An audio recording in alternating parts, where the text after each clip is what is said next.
Paul Raj from Vidyaniketan, South Indian Common Jubilate, Trivandrum. A speech, I Have a Dream, by Martin Luther King Jr. I am happy to join with you today in what will go down in history as the greatest demonstration for freedom in the history of our nation.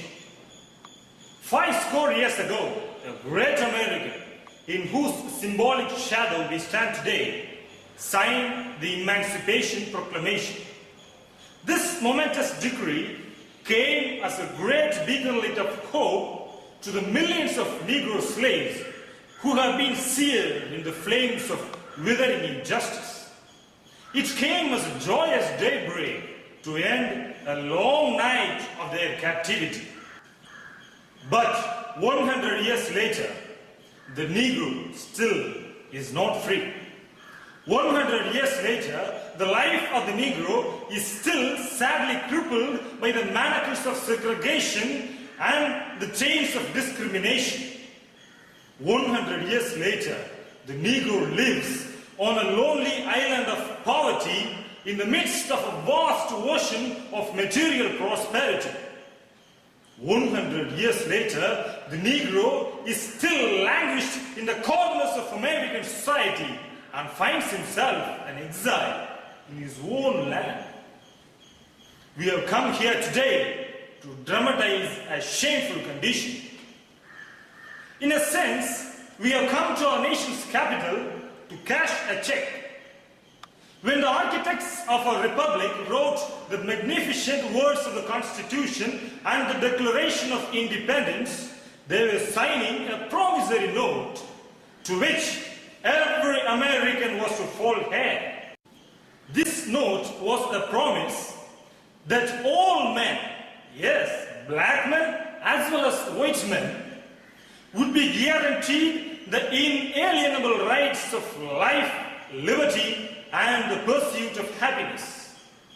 It is obvious today that America has defaulted on this promissory note insofar as the citizens of color are concerned.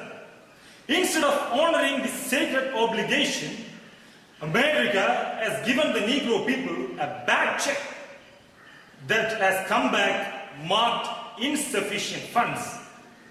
But we refuse to believe that the Bank of Justice is bankrupt.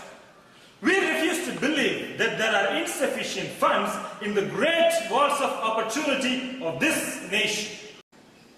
And so, we have come to cash this check, a check that will give us upon demand the riches of freedom and the security of justice. We have also come to this hallowed spot to remind America of the fierce urgency of now. This is no time to engage in the luxury of cooling off or to take the tranquilizing drug of gradualism.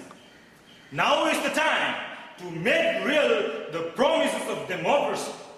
Now is the time to rise from the dark and desolate valley of segregation to the sunlit path of racial justice.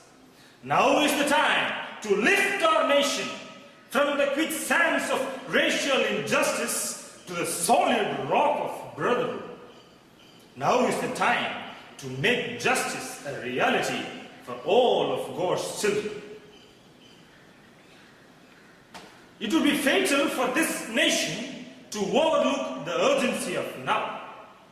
The sweltering summer of the Negro's legitimate discontent will not pass until there is an invigorating autumn of freedom and equality.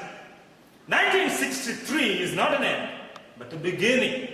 And those who hope that the Negro needed to blow off the steam and will now be content will have a rude awakening if the nation returns to business as usual. And there will be neither rest nor tranquility in America until the Negro is given his citizenship rights. And the whirlwinds of revolt will continue to shake the foundations of this nation until the bright day of justice emerges. Thank you.